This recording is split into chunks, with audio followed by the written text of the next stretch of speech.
ఇలాంటి మరిన్ని వీడియోల కోసం మా ఛానల్ని లైక్ చేయండి, సబ్స్క్రైబ్ చేయండి, బెల్ ఐకాన్ను యాక్టివేషన్ చేయండి. ఆంధ్రప్రదేశ్ 2024 అసెంబ్లీ ఎలక్షన్ ఫలితాలలో ఎగ్జిట్ పోల్స్ ఈరోజు మా యూట్యూబ్ ఛానల్ తరఫున రిలీజ్ చేయబోతున్నాం. అవి ఏంటంటే ముఖ్యంగా ఆంధ్రప్రదేశ్ రాష్ట్ర చరిత్రలోనే ఎప్పుడు జరగనంత పోటాపోటీగా ఎలక్షన్లు జరిగాయి. అలాగే ఓట్ పర్సెంట్ కూడా 81% బాగా జరిగింది, ఎప్పుడు జరగలేదు. మరి ఓటర్లు అనేది ఎటు పట్టం కడతారని మా అనాలిసిస్ ప్రకారం, మా యూట్యూబ్ ఛానల్ ప్రకారం, సర్వే ప్రకారం, మా అనాలిసిస్ ప్రకారం మేము చెప్తాం ఈరోజు. మొట్టమొదటిగా 2019 అసెంబ్లీ ఎలక్షన్లో చూసుకుంటే వైసీపీ దాదాపు 50% ఓటు షేరు సాధించి 150 సీట్లు సాధించింది. అలాగే టీడీపీ 39% ఓటు షేర్ సాధించి 23 సీట్లకి మాత్రం పరిమితమైంది. జేఎస్పీ అంటే ఈ మూడు పార్టీలు వేరువేరుగా పోటీ చేశాయి అనమాట. జేఎస్పీ 6%తో ఒక సీటు మాత్రమే సాధించింది. ఇది 2019 ఎలక్షన్లో. అప్పుడు బాగా వైఎస్ రాజశేఖర రెడ్డి అభిమానంతో జగన్ గారు ఏపీకి కావాలని చాలామంది ఓటర్లు అందరూ జగన్ వైపు మొగ్గు చూపారు. దానిలో భాగంగా కావాలి జగన్ అనే నినాదంతో ఆంధ్రప్రదేశ్ ఓటర్లు జగన్ గారికి పట్టం కట్టారు. అయితే ఇప్పుడు 2024 ఎలక్షన్ ఫలితాల్లో మా అంచనా అనాలిసిస్ ప్రకారం వచ్చేసి వైసీపీ దాదాపు 38 to 40% ఓటు షేర్తోనే సీట్లు సాధించగలిగింది. అలాగే టీడీపీ 40% ఓటు షేర్ సాధించబోతుంది. జేఎస్పీ అంతకుముందు 6% మాత్రం ఉంది, ఇప్పుడు 8 to 10% ఓటు షేర్ సాధించబోతుంది. అంటే జేఎస్పీకి, జనసేనకి ఓటు షేర్ అనేది ఈసారి పెరగబోతుంది.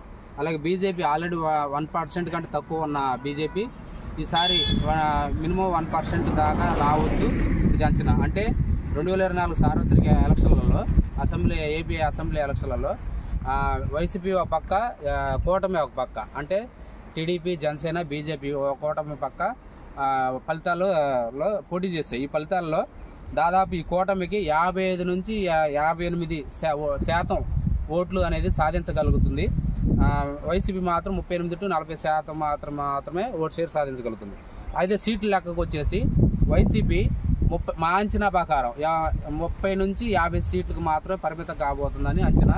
అలాగే టీడీపీ, జేఎస్పీ, బీజేపీ కూటమి వచ్చేసి 120 నుంచి 160 సీట్లు మాత్రం 160 సీట్లు ఈజీగా సాధించగలుగుతుందని మా అనాలిసిస్ ప్రకారం చెప్తున్నాము. అందులో భాగంగా జేఎస్పీ ఆల్రెడీ జనసేన పార్టీ 21 సీట్లలో పోటీ చేసింది. మ్యాక్సిమం జనసేన పార్టీకి వచ్చేసి మా అంచనా ప్రకారం 18 నుంచి 20 సీట్ల దాకా రావచ్చు అనే అంచనా ఉంది. అంటే జేఎస్పీకి ఈసారి జనసేన ప్రభావం పూర్తిగా ఉత్తరాంధ్ర కానీ, తూర్పుగోదావరి, పశ్చిమ గోదావరి జిల్లాలో పూర్తిగా జనసేన ప్రభావం చూపించబోతుంది. అందులో భాగంగా 18 నుంచి 20 మ్యాక్సిమం సాధించగలుగుతాను మా అంచనా. అలాగే ఎంపీ సీట్లు వచ్చేసి పోయిన ఎలక్షన్లో దాదాపు వైసీపీ పార్టీకి 21 సీట్లు వచ్చినాయి. 21 నుంచి 21 సీట్లు వచ్చినాయి, 21-22 దాకా వచ్చి ఉంటాయి. ఇప్పుడు వచ్చేసి కూటమికి దాదాపు మా అంచనా ప్రకారం 20 పైన ఎంపీ స్థానాలు గెలుచుకోబోతుంది. 20 పైన ఎంపీ స్థానాలు ఈజీగా గెలుచుకోబోతుంది. అందులో జేఎస్పీ 2 చోట్ల పోటీ చేసింది, జనసేన పార్టీ 2 చోట్ల పోటీ చేసింది. ఆ 2 సీట్లు ఈజీగా గెలుచుకుంటుంది. అలాగే బీజేపీ కూడా మినిమం 4 ఎంపీ సీట్లు కూడా సాధించబోతుంది. ముఖ్యంగా కూటమి వచ్చేసి దాదాపు 20 ఎంపీ స్థానాలు ఈజీగా గెలుచుకోబోతుంది. అయితే అలాగే హాట్ నియోజకవర్గాలు, ఏపీ అసెంబ్లీలో హాట్ నియోజకవర్గాల్లో పులివెందుల జగన్ గారు, కుప్పం చంద్రబాబు గారు, మంగళగిరి లోకేష్, పిఠాపురం పవన్ కళ్యాణ్ గారు, హిందూపురం బాలకృష్ణ, గుడివాడ కొడాలని, ఈ సీట్లు మాటికి ఈజీగా గెలవబోతున్నారు వాళ్ళు. అయితే అందులో పిఠాపురం బాగా ఫేమస్ అయిన నియోజకవర్గం పిఠాపురం చాలామంది ఈ వైసీపీ పార్టీ చాలా ఫోకస్ చేసింది జనసేన పార్టీ అధ్యక్షుడిని ఓడించాలని. అందులో భాగంగా జగన్ గారు కూడా లాస్ట్ మీటింగ్ కూడా అక్కడే ముగించేశారు. అలాగే డిప్యూటీ సీఎం మా అక్కను గెలిపిస్తే డిప్యూటీ సీఎం పదవి ఇస్తాను కూడా చెప్పారనమాట. అయితే పిఠాపురం దాదాపు పవన్ కళ్యాణ్ గారు గెలిచినట్టే. అయితే మెజార్టీ వచ్చేసి మా అంచనా ప్రకారం 60,000 నుంచి 1,00,000 దాకా ఈజీగా వస్తుందని మా అంచనా ప్రకారం అన్నమాట పిఠాపురంలో. అలాగే వైసీపీ పార్టీ వచ్చేసి ఈసారి ఎలక్షన్లో, ఏపీ 2024 ఎలక్షన్లో మినిస్టర్లో చేసిన వాళ్ళ దాదాపు ఓడిపోబోతున్నారు చాలామంది. అందులో కొన్ని మాకు తెలిసిన వరకు గుడివాడ అమర్నాథ్ గారు ఓడిపోబోతున్నారు, అనిల్ కుమార్ యాదవ్ గారు ఎంపీగా పోటీ చేస్తున్నారు, ఆయన కూడా ఓడిపోబోతున్నారు. ఎల్లంపల్లి శ్రీనివాస్ ఆయన కూడా ఓడిపోబోతుండు. రోజా నగర్ నుంచి కూడా ఓడిపోబోతుంది ఈజీగా. పెద్దిరెడ్డి రామచంద్రారెడ్డి ఈజీగా ఓడిపోబోతున్నాడు. బొత్స సత్యనారాయణ, జోగి రమేష్, అవంతి శ్రీనివాసు, విడదల రజని, పెర్ని నాని అంటే పెర్ని నాని గారు పొడి చేయలేదు, అతను కొడుకుని కిట్టు గారిని పొడి చేయించిండు. అయితే అతను కిట్టు గారు ఓడిపోతున్నారు కాబట్టి ఆటోమేటిక్గా పెర్ని నాన్నగారు కూడా ఓడినట్టే. దాదాపు మేము చెప్పిన 11 లిస్టులలో దాదాపు 8-9 దాకా ఓడిపోయే అవకాశం ఉంది ఈ మినిస్టర్లో కూడా. అయితే ముఖ్యంగా ఏపీ అసెంబ్లీ ఎలక్షన్లో మా రిజల్ట్ ప్రకారం ఇలా ఉందన్నమాట. అలాగే సెంట్రల్లో కేంద్రంలో చూసుకుంటే దాదాపు రెండు పర్యాలు మా మోడీ గారు మనకి గవర్నమెంట్ ఫామ్ చేశారు. అయితే బీజేపీ 2 పర్యాలు కూడా పూర్తి మెజారిటీతో గవర్నమెంట్ ఫామ్ చేసింది. అయితే మా ఉద్దేశం, మా అంచనా ప్రకారం బీజేపీ ఈసారి కూడా మళ్ళీ కేంద్రంలో అధికారంలో రాబోతుంది.